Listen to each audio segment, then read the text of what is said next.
한 주간 평안하셨습니까? 오늘은 우리 가을 학기가 시작되는 주간이기도 합니다. 신앙 리듬으로 보면 봄 학기, 가을 학기 이렇게 우리가 분류해서 겨울과 여름에 좀 쉼의 시간을 갖고 봄과 가을에 좀 더 우리의 신앙을 훈련하고 하나님 앞에 더 가까이 나아가기 위해서 개강하는 데와 또 방학 기간을 두는 것입니다. 특별히 오늘은 우리 가을 2학기를 시작하면서 목장 모임을 시작하고 또 개강 연합 모임으로 시작을 하는데, 오늘 우리 모든 성도들이 목장 모임에 참여하면서 목장 안에 서로의 얼굴을 보고 서로 지난 여름 동안 있었던 이야기들을 나누면서 큰 은혜가 넘쳐나기를, 그리고 서로를 알아가고 서로에 대한 기도 제목들을 가슴에 품고 하나님 앞으로 더 한 발 가까이 나아가는 귀한 시간이 되기를 소망합니다. 이렇게 우리가 많이들 만나고 교제하고 살아가지만 현대 사회 속에서 살아가는 사람들은 자신도 모르는 사이에 은근히 외로움을 느끼고 고독함을 느낀다고 합니다. 그래서 한 철학자는 현대 사회를 군중 속의 고독이다라고 이렇게 묘사하기도 했습니다. 실제로 우리가 살아가는 이 세상 속에서 많은 사람을 만나고 또 다양한 방법으로 여러 사람과 연결되어 있습니다. 그래서 오늘 우리 사회를 초연결 사회라고 이야기하죠. 사람과 사람만 이렇게 만나고 연결되는 것이 아니라 사람과 사물 사이도 디지털과 또한 여러 가지 IT 기술이 발달되어져서 연결해주는 이런 초연결 사회를 살아가고 있다는 겁니다. 그럼에도 불구하고 이런 다양한 연결과 교제 속에서도 외로움을 느낀다는 겁니다. 왜 이런 외로움들이 우리에게 느껴질까요?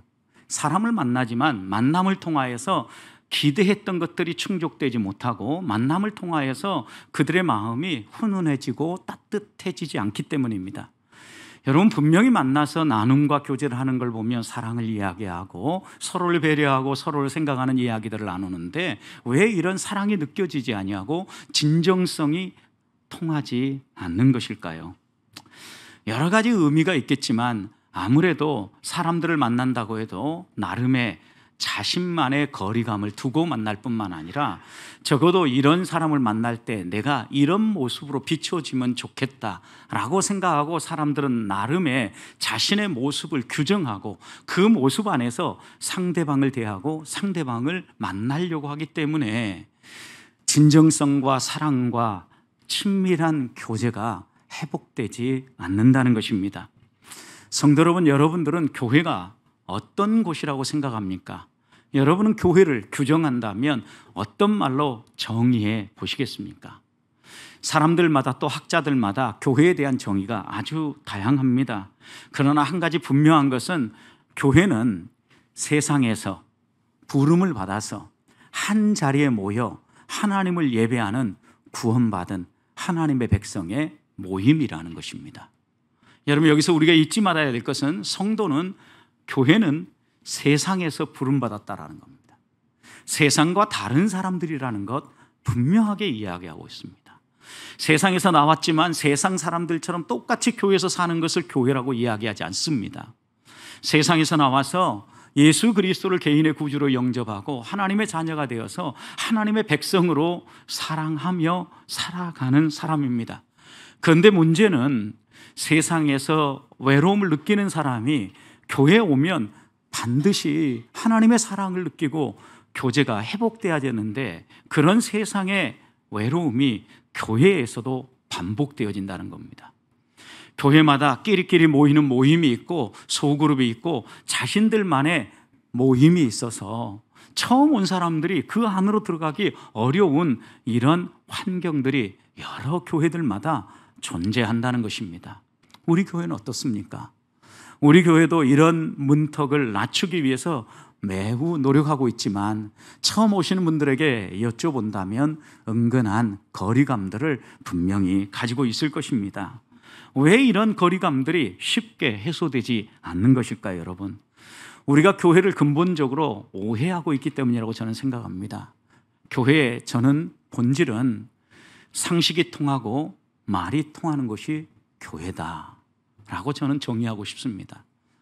어떤 말을 해도 받아줄 수 있고 어떤 이야기를 해도 편안하게 대화를 주고받을 수 있는 이런 곳이 교회가 되어야 된다는 겁니다. 언제부턴가 교회에 오면 우리가 이런 이야기를 해야 돼. 일단 교회 가면 이런 말을 하지 말고 이런 말만 해야 돼. 여러분, 그러니까 교회에서의 삶과 세상에서 삶이 분리되어지고, 교회에서 살아가는 삶이 세상에서의 삶이 돼야 되고, 세상에서의 삶이 교회에서 삶이 돼야 되는데 자꾸 이중적인 삶을 살아가게 되는 것입니다. 우리는 이걸 가르쳐서 가면을 쓰고 살아간다는 겁니다. 여러분, 교회 안에서 교회의 공동체성을 깨트리고 교회다움을 깨트리는 가장 큰 질병이 여러분 무엇이라고 생각합니까? 그것은 가식입니다. 가식. 가면을 쓰고 말하는 것입니다. 안 그런 척 하는 것입니다. 앞에서는 껄껄 웃고 하하 웃지만 속으로는 두고 보자 하는 꽁한 마음을 두고 있는 것입니다. 여러분, 이런 가면을 쓰고 가식을 가지고 사람을 대하면 그 공동체가 교회라고 말할 수 없습니다. 오늘 11절 말씀을 보십시오. 공동체 모습이 이래야 됨을 분명히 이야기하는데, 부지런하여 게으르지 말고 열심을 품고 주를 섬겨라. 이런 사람이 모인 곳이 교회라는 것이에요. 여러분, 교회는 역동성이 있어야 돼요. 움직임이 있어야 된다고요. 오늘 조금 여자 성도님들이 모임을 위해서 김밥을 싸고 또 그것을 포장하느라 여러 분주했지만, 또 한편으로는 이게 교회구나. 일찍 와서 역동성 있게 헌신하고 봉사하는 이들이 있기 때문에 우리가 또 이렇게 행복하게 목장 모임도 하고 나눔도 할 수 있구나. 이런 감사가 절로 나오는 거죠. 여러분, 교회는 움직이는 곳이에요. 열심을 품고 주를 섬기는 곳이라고요. 그런데 이렇게 섬길 때, 사람들을 대할 때 분명한 만남의 동기가 있어야 돼요. 하나님이 나를 사랑해 주신 것처럼 나도 하나님이 부르신 믿음의 형제 자매를 사랑하는 거예요. 동기가 무엇입니까? 그들에게 나를 드러내고 내가 인정받고 칭찬받기 위해서가 아니라, 갈라디아서 1장 10절 말씀을 보면, 이제 내가 사람들을 좋게 하라, 하나님을 좋게 하라, 사람들에게 기쁨을 구하랴. 내가 지금까지 사람의 기쁨을 구하였다면 그리스도의 종이 아니니라. 하나님의 사람이 아니라는 거예요. 적어도 우리가 하나님의 자녀로서 구원받은 하나님의 백성으로 나아가면 열심을 품고 주를 섬기며 교회를 세워가는데, 하나님을 기쁘시게 하기 위해서 헌신하며 나아가야 된다라는 거예요. 목사를 기쁘게 하는 게 아닙니다. 목자를 기쁘게 하는 게 아닙니다. 직분자 누구를 기쁘게 하는 게 아닙니다. 여러분, 하나님을 영화롭게 하고 하나님을 기쁘시게 하기 위해서 열심을 품고 섬기는 사람들이라는 말씀입니다. 예수님은 요한복음 5장 44절에서 좀 더 단호하게 말씀하셨습니다. 사람을 기쁘게 하려고 섬기는 사람을 이렇게 묘사하죠. 너희가 서로 영광을 취하고 유일하신 하나님께로부터 오는 영광을 구하지 아니하니 어찌 나를 믿을 수 있느냐. 하나님을 믿는 사람은요, 사람의 영광을 구하고 사람의 칭찬을 구하면서 헌신하고 봉사하다 보면 믿을 수 없다라는 거예요. 이건 믿음이 아니라는 거예요. 믿는 사람은요, 하나님의 영광을 구하고 하나님을 기쁘시게 하기 위해서 살아야 된다는 걸 분명히 말씀하고 있는 겁니다. 교회가 이러듯 목장도 이뤄야 합니다. 목장은 교회 안에 또 작은 교회입니다. 우리 보백교회는 큰 교회를 통해서 이렇게 예배하지만, 예배를 통해서 말씀을 듣고 마음의 감동함을 느꼈다고 하면 그 감동함을 우리의 삶 가운데 적용하고, 또 그렇게 적용하면서 부딪혔던 여러 가지 고민들, 그리고 하나님 베푸셨던 은혜들을 소그룹인 목장에서 나누면서 우리의 신앙을 점검하고 말씀이 우리의 삶 속에 살아 숨쉴 수 있도록 모이는 모임이 목장입니다. 모든 성도는 목장에 다 편성되어 있습니다. 그래서 오늘 목장 모임을 하면 한 사람도 빠짐없이 다 같이 목장에 모였으면 좋겠습니다. 혹시 청년들, 청장년들 오늘 먼저 나오신 분들이 있으면 잠시라도 김밥 나눠 드시면서 교제하고 또 나누면서 이렇게 모임을 가지시기를 부탁합니다. 무엇보다도 이렇게 우리가 목장을, 작은 교회를 살려가면서 또 큰 교회를 살려가는 것인데, 하나님이 기뻐하시는 공동체는 어떤 모습이 돼야 됩니까? 움직이는 교회, 열심을 품고 주를 섬기는 교회, 그 교회는 어떤 모습이 되어야 합니까? 오늘 말씀 9절을 보십시오. 첫 번째, 하나님이 기뻐하시는 공동체는요, 투명한 공동체입니다. 사랑에는 무엇이 없어요? 거짓이 없나니 분명하게 말씀하셨습니다. 여러분, 사랑에 거짓이 없다라는 것은 거짓 없는 사랑의 공동체가 되라는 거예요. 가식을 씌우지 말고 허울을 덮어쓰지 말고 있는 모습 그대로 너희의 중심에부터 흘러나오는 사랑으로 진솔한 사랑을 하며 나누는 그런 공동체를 만들어가라는 말씀입니다. 그 당시 로마 성도들이 쉽게 알아들을 수 있도록 바울은 로마 시대에 진행되어졌던 하나의 문화 행사인 가면극을 예를 들어서 지금 설명하고 있는 겁니다. 그 당시 로마에 이런 여러 연극들을 하면 배우는 남성뿐이었다고 합니다.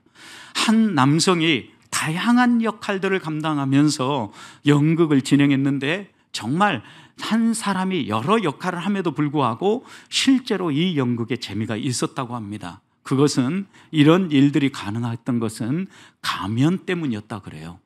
가면이 어떤 가면을 쓰고 어떤 목소리를 내느냐에 따라서 똑같이 느껴졌기 때문에 이런 연극이 가능했다라는 거예요. 바울은 지금 이런 로마 시대에 있었던 한 문화 행사인 가면 연극을 연상하면서 이야기하는 거예요. 교회에서 너희들이 만약 연극장에서 행하고 있는 가면 연극처럼 신앙생활을 하고 그 가면 연극처럼 목장 모임을 하고 그 가면 연극처럼 사랑하면 안 된다라고 분명하게 교훈하고 있는 겁니다. 사랑하는 성도 여러분, 여러분 진심을 열어놓고 있으십니까? 목장에 가면 여러분의 마음을 열어놓고 말씀을 나누고 계십니까? 아직 여러분 마음을 다 열어서 내어놓을 수는 없다 할지라도 참여하고 관계가 형성이 되어지고 사람을 하나하나 알아가다 보면 마음이 열리기 시작합니다. 여러분, 우리가 즐겨 쓰는 가면이 무엇입니까? 아직은 상대방을 신뢰하지 못하기 때문에 내가 보여줄 수 있는 만큼만 보여주는 겁니다. 여러분, 그런데 여기까지는 괜찮아요. 그런데 내가 보여줄 수 있는 만큼만 보여주는 것에 멈추지 않고 나를 좀 더 멋있는 사람으로 포장하려고 한다라는 거예요. 그러다 보면 우리는 가면을 쓰고 행동하게 되고 가면을 쓰고 말하기 시작한다라는 겁니다.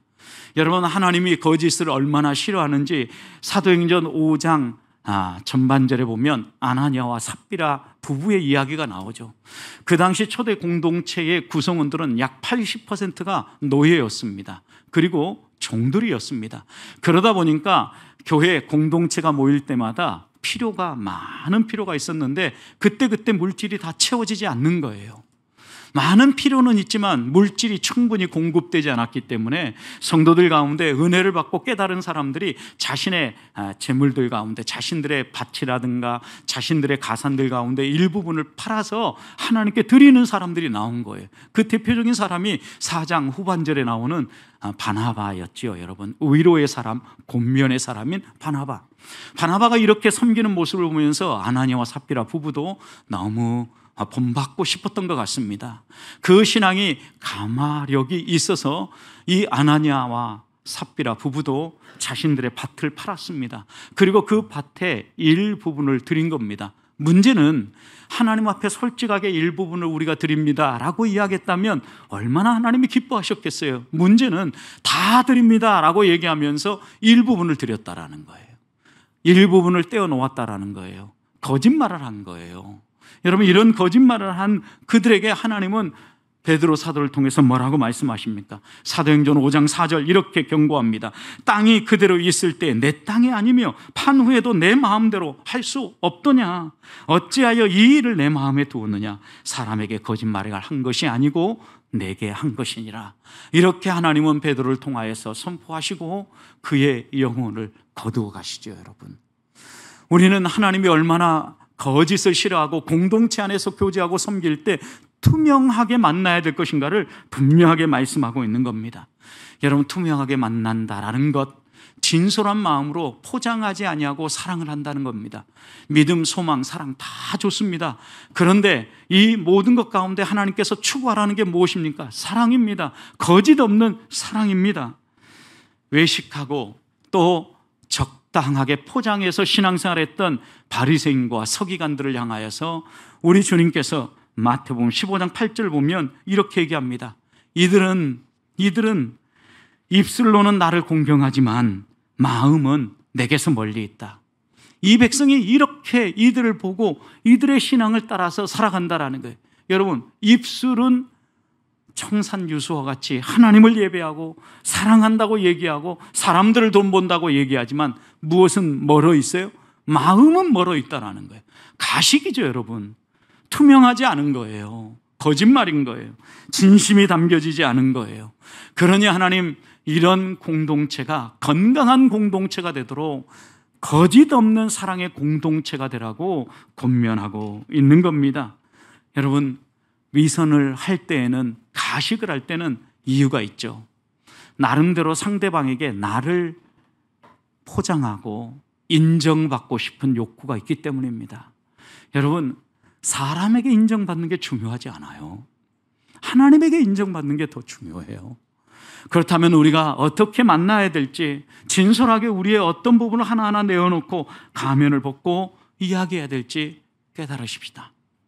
정직한 성도, 투명함이 있는 성도, 언제나 함께 나누면 사랑이 느껴지는 성도, 이런 교회, 이런 공동체를 만들어가서 하나님께 영광이 되어지고 주님 오시는 그날까지 우리 성도들이 모일 때마다 사랑이 흘러넘치는 그런 공동체를 만들어 가시기를 주님의 이름으로 축복합니다. 두 번째, 하나님이 기뻐하시는 공동체는 서로 사랑하는 공동체입니다. 그런데 그 사랑하는 공동체를 10절 이렇게 묘사했습니다. 형제를 사랑하여 서로 우애하고 존경하기를 서로 먼저 해라. 여러분, 여기에서요, 형제 간에 사랑하라. 사랑하는데 단순히 남녀 간의 사랑, 부부의 사랑만이 아니라 우애하고 형제와 형제, 자매와 자매 사이에도 그 진솔한 사랑을 살려내라는 거예요. 거짓 없는 사랑을 살려내라는 거예요. 그리고 난 다음에 사랑과 함께 꼭 해야 될 것이 있다라고 얘기해요. 먼저 하라는 거예요. 먼저 할 게 무엇입니까? 존경하라는 거예요. 서로 만날 때마다 상대방을 존경하고 세워주라는 거예요. 깎아내리기보다는, 깎아내림으로 말미암아 나를 지켜 세우고 나를 자랑하기보다는 상대방을 오히려 인정하고 상대방의 나보다 더 좋은 장점들을 지켜 세우면서 그 공동체 안의 사랑을 살려내라는 말씀이에요. 이런 모범을 보인 분이 계십니다. 우리 예수님이죠. 하늘 보좌를 손수 내려놓으셨습니다. 인간의 몸을 입으셨습니다. 죽기까지 십자가에서 자신의 몸을, 생명을 내어주시기까지 낮아지셨습니다. 그리고 그 섬김의 사랑을 담으신 겁니다. 목숨까지 내어주시는 사랑을 담으신 것입니다. 그러면서 우리로 하여금 마치 제자들의 발을 손수시켜 주시면서 존경하고 또 제자들을 이 땅 어려운 세상 가운데서 넉넉히 이길 수 있도록 힘을 북돋아주고 힘을 불어넣어 주신 것처럼 우리들도 그렇게 서로 존경하며 서로 발을 씻겨주며 서로 섬기는 삶을 살라고 당부하고 있는 겁니다. 그래서 이렇게 서로 사랑하며 섬기는 사람이 11절 부지런하여 게으르지 않고 서로 열심을 품고 주를 섬기며 아름다운 공동체를 움직이는 교회를 세워갈 수 있다는 말씀입니다. 부지런하여 게으르지 말라는 것은요, 여러분, 빈둥거리지 말라는 것입니다. 빨리 할 수 있는 일을 천천히 하지 말라는 거예요.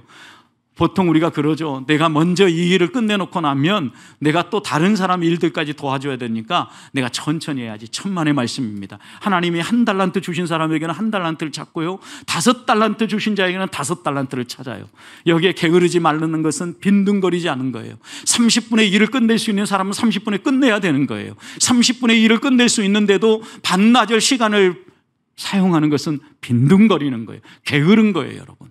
하나님은 그렇게 신앙생활 하지 말라는 것이에요. 열심을 품고 열정을 가지고 주를 섬기라는 게 무슨 의미입니까, 여러분? 나태, 게으름을 내려놓으면요, 하나님이 내게 주신 은사를 따라서 충성을 다하면은요, 그 열정을 가지고 교회를 세우고 형제를 사랑하며 자매를 사랑하며 하나님을 영화롭게 하는 복된 삶을 살아갈 수 있다는 거예요. 여러분, 이것이 열심을 품고 주를 섬기는 삶입니다. 사랑으로 열심을 품고 주를 섬기는 공동체를 만들어 가십시다. 그러기 위해서 우리의 육신의 생각이 아니라 영을 따라 살아야 합니다. 바울은 갈라디아서 5장 16절에서 이렇게 권면합니다. 내가 이르노니 너희는 성령을 따라 행하라. 무엇을 따라 행하라고요? 성령을 따라 행하라 분명하게 교훈합니다. 그러면 육체의 욕심을 이루지 아니하리라. 가면 가시가지 아니하고 우리 주님을 본받아서 내어주며 진실한 사랑을 할 수 있다. 성령을 따라 사랑해라 당부하고 있는 것입니다. 선을 행하되 낙심하지 않고 끝까지 달려갈 수 있는 비결은 성령을 따라 행하는 것이다 라고 말씀하고 있는 겁니다. 미국 매사추세츠에 있는 노스필드에 있는 한 교회에서 D.L. 무디, 여러분 부흥 전도자였고 또 말씀 사경에 많은 은혜를 끼쳤던 목사님이시죠. 이 목사님이 한 번은 이곳에서 성경 사경회를 진행할 때 있었던 일이라고 합니다. 그 예배에, 이 사경회에 영국에서 귀한 손님들도 함께 참여했다고 합니다. 그런데 이때 한 10여 명의 이 귀한 손님들이 참여했는데, 이들이 참여하면 영국에서는 이런 문화가 있다는 것을 그 모임에 준비하고 섬기는 스태프들이 이야기한 겁니다. 영국에서는 손님이 오면 손님이 잠을 자고 나아갈 때 신발을 깨끗하게 닦아 놓는 이런 풍습이 있었다고 합니다. 여러분, 그래서 이 귀한 손님들에 대해서도 어떻게 해야 되는가, 우리 가운데 누가 이들 한 10여 명에 해당되는 이 사람들의 신발을 닦아줘야 되는가, 이런 고민을 했다는 겁니다. 그런데 토론한 끝에 이들이 생각하기에 우리가 말씀 사경에 섬길 일들도 많고 우리가 지금 이곳 예배하는 곳은 영국이 아니라 미국이니까 그냥 없던 일도 하자, 이렇게 결론을 냈다고 합니다. 그런데 이런 결론을 냈고 한 사람이 생각을 해보니까 목사님께는 말씀드려야 되겠다라고 생각하고 무디 목사님을 찾아가서 이것을 말씀드렸다는 거예요.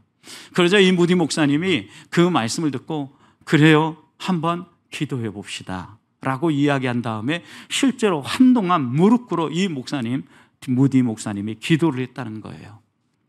그리고 난 다음에 아무 말 없이 그냥 조용히 기도를 마무리하고 잠자에 들어가서 숙소에서 주무셨다라는 거예요. 다음날 아침 일어나서 보니까 이 10사람의 영국 귀한 손님의 신발이 반짝반짝 빛나고 있었다는 겁니다. 이것이 여러분 사랑입니다.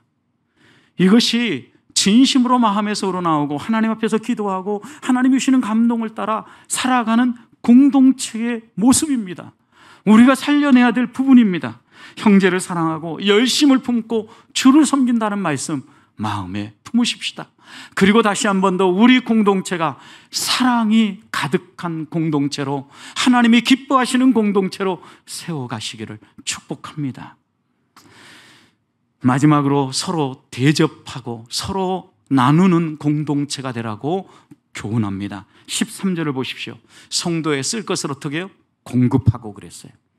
성도들의 필요한 것들이 있으면 서로 공급하라는 거예요. 아, 이런 필요가 있구나, 나누라는 거예요. 그리고 또 한 가지, 교회 안에 있는 믿음의 형제 자매들에게는 이렇게 쓸 것을 나누지만 그 다음 손 대접하기를 힘써라. 공동체 안에서도 손 대접하기를 힘쓰지만 믿지 아니하는 불신자들 손님 대접하기도 힘써라, 이렇게 얘기하는, 나그네 대접하기도 힘써라 당부하는 거예요. 여러분, 하나님이 기뻐하시는 공동체는요, 나누는 공동체예요. 섬기는 공동체예요. 하나님은 분명히 열심을 품고 주를 섬기는 삶이 무엇인가를 묘사해 주신 거예요. 여러분, 이렇게 살기 위해서는 우리의 시선이 하늘에 가 있어야 되는데 그 앞에 있는 12절 말씀을 보십시오. 소망 가운데 즐거워해라. 소망이 있고 즐거움이 있어야 나눌 수 있다라는 거예요. 환난이 있어도 참은 인내가 있는 사람이 나눌 수 있다라는 거예요. 기도에 항상 힘써라. 어떤 고난이 있어도 기도하며 하나님을 바라보는 사람이 이렇게 나눌 수 있음을 말씀하고 있는 겁니다. 소망에 인내가 있는 성도, 인내의 하는 가운데 기도가 풍성히 살아있는 성도, 이런 성도가 성도에 쓸 것을 공급할 수 있고 손 대접하기에 열심하는 삶을 살아갈 수 있다는 겁니다. 실제로 섬기는 삶은 하루아침에 이루어지지 않습니다. 내 것을 내어주는 것이 쉽지 않기 때문입니다.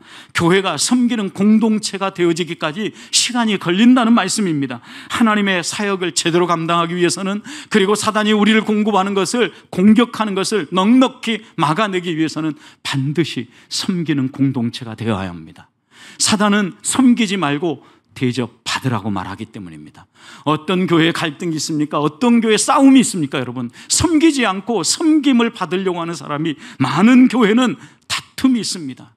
지난 10년을 여러분 돌아보십시오. 우리 교회가 어떻게 여기까지 오게 되었습니까? 지난 주간 아내와 함께 다녀올 곳이 있어서 다녀오면서 이야기를 나누니 지난 10년을 돌아보니 어떻게 여기까지 우리 교회가 오게 되었는가? 섬기는 사람들, 그들이 있었기 때문이구나. 여러분, 아무것도 없는 곳, 담벽도 무너져서 예배할 수 없는 공간, 그런 공간을 사랑으로 돌보며 예배당을 세우고 그 안에서 첫 발을 내디딜 때 여러분 어떤 마음으로 우리가 첫 출발을 했습니까? 사랑하는 마음이 있었어요. 하나님 앞에서 내 것을 내어주어도 아깝지 않다라는 마음이 있어서 첫 발을 내디딜 수 있었던 거예요, 여러분. 지혜자 솔로몬은 전도서 11장 1절에서 이렇게 우리에게 권면합니다. 내 떡을 물 위에 던져라. 내 떡을 물 위에 던지라. 구제하라는 거예요, 여러분. 흐르는 물에 너 가진 재물을 흘려보내라는 거예요. 현대인의 성경은 이렇게 얘기했습니다. 너는 물질을 후하게 나누어 줘라. 여러분, 그냥 떠내보내는 게 아니에요. 후하게 나눠주라는 거예요.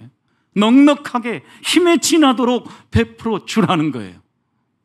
하나님이 원하시는 겁니다. 흘려 떠내려 내려가면 언제 그것이 다시 돌아올지는 몰라요. 그런데 성경 전도서 11장 1절 후반절 이렇게 얘기합니다. 여러 날 후에 언젠가는, 이런 의미예요. 그날이 언젠지는 몰라요. 도로 찾으리라. 성도 여러분, 기약은 없어요. 그러나 분명한 것은 하나님은 알고 계신다라는 거예요. 흘려보내라는 거예요. 떠나보내라는 거예요. 기대하지 않고 흘려보낸 것이 내가 기대하지 않은 어느 날 다시 돌아오는 은혜와 복이 있다는 거예요. 저는 우리 교회가 한없이 흘려보내는 교회가 될 수 있기를 소망합니다. 그러기 위해서 이를 바라봐야 합니다. 10주년을 맞이하면서도 헌신하는 일꾼들을 보니 얼마나 감사한지요. 여러분, 10주년 선물을 어떤 걸 할 건가, 평소와 좀 다르게 선물을 했으면 좋겠다 싶은데요, 우리 남전도의 안수 집사회가 힘을 모아서 선물값을 헌금했습니다. 또 정말 맛있는 식사를 대접해 드리고 싶은데 한 분이 감사하면서요, 한 끼 식사 기쁘게 70만 원을 헌금해 주셨습니다. 여러분, 이렇게 헌신하고 헌금하고 하나님 앞에서 나누는 사람이 있으니까 오늘 우리 교회가 여기까지 오게 되었다라는 말씀입니다. 그래서 바울은 갈라디아서 6장 7절부터 10절에서 분명히 교훈합니다. 사람이 무엇으로 심든지 그대로 거두리라. 사람이 무엇으로 심든지 그대로 거두리라. 사랑을 심으십시다. 거짓 없는 사랑을 심으십시다. 사랑을 심을 때 투명하게 심으십시다. 하나님이 보실 때 기뻐 받으실 만하게 심으십시다. 아까워하지 말고 심으십시다. 흘려 떠나 보내십시다. 후하게 섬기십시다. 그러면서 우리를 통하여서 하나님이 일하시는 것 맛보면서 하나님의 영광을 위하여 쓰임받는 주의 자녀들로 또 한 해 한 해를 더해가며 하나님을 영화롭게 하는 주의 자녀들이 될 수 있기를 주님의 이름으로 축복합니다.